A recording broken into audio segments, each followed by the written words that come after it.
Perhaps never has the liberation of an American soldier from enemy hands provoked such acrimony in Washington and beyond. In Brussels, President Obama responded to a chorus of criticism. We saw an opportunity and we seized it, and I make no apologies for that.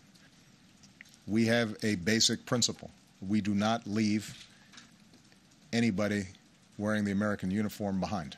Such assertions do not sway Republican Senator Marco Rubio, who blasted the release of high-level Taliban prisoners from Guantanamo Bay, Cuba. I remain increasingly convinced, from everything we've been presented, that these 5 individuals that have been released will soon return to the fight against America.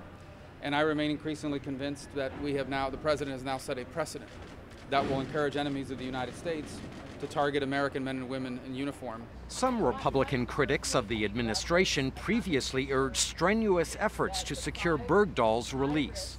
Still others allege the administration violated U.S. law by failing to notify Congress prior to the prisoner swap, reigniting a long-running debate over congressional authority versus presidential power. Senator Susan Collins. The law seems to me to be pretty clear that the committee should have been notified, or at least the leaders of the committee.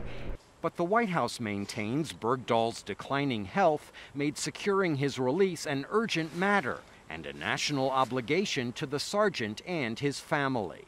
I think it was important for people to understand that this is not some abstraction. This is not a political football.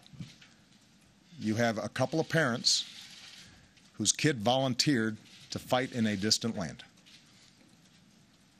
who they hadn't seen in 5 years and weren't sure whether they'd ever see again. Critics say the administration is grasping at feeble justifications for a poor decision.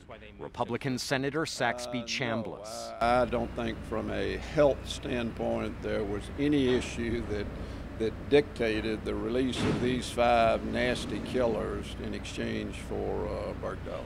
Adding to the controversy are widespread reports that Bergdahl wandered away from his post prior to being taken by the Taliban. Analysts say the administration was unprepared for the outcry surrounding the sergeant's release.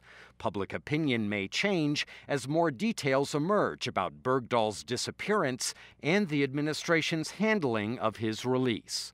Michael Bowman, VOA News, Washington.